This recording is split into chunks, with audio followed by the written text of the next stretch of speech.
This barrier is absolutely critical to border security. Tonight, President Donald Trump gave his highly awaited speech on the border, which comes as the shutdown now stretches into its third week.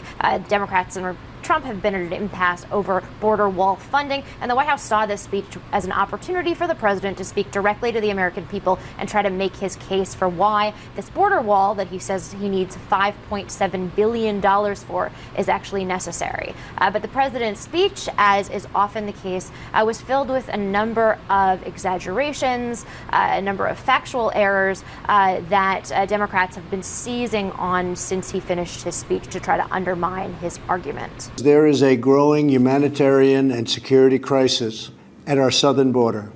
Now, you could argue that there is indeed a humanitarian crisis going on right now. We've recently had the deaths of 2 children in U.S. custody after making the trek to cross the border. You have more families than ever who are coming here trying to seek asylum. And the way that the Trump administration has tried to handle that has created this giant backlog where you have families, you have young people who are sitting there waiting for weeks, sometimes even months, in pretty dire conditions. But all Americans are hurt by uncontrolled illegal migration. The president also described a national security emergency, which is harder for him to make the case for. For instance, there's been a pretty dramatic drop, for instance, in the number of illegal immigrants who are caught trying to cross the border between ports of entry, trying to enter illegally. For instance, back in 2000, there were 1.6 million of those people who were caught. Last year, there were only 400,000 caught. In the last 2 years, ICE officers made 266,000 arrests of aliens with criminal records.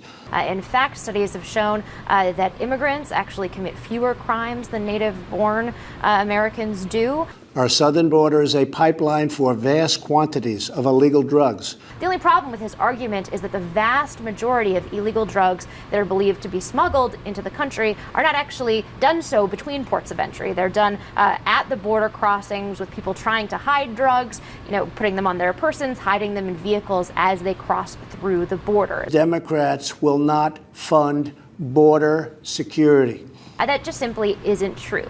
The difference here is in how you define border security.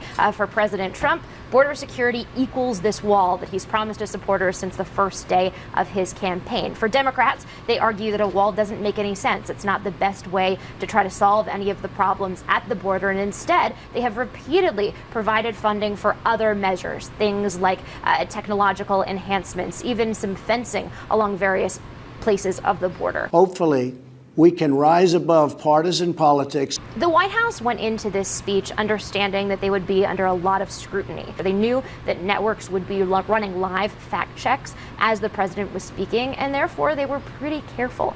The president delivered prepared remarks. Looking at the transcript versus his prepared speech, he didn't make a single change. He really stuck to the script. The wall will also be paid for indirectly by the great new trade deal we have made with Mexico. That said, we still have the president continuing to make claims such as saying that Mexico is actually indirectly paying for the wall via this new Mexico-Canada trade agreement. That agreement hasn't even been ratified yet.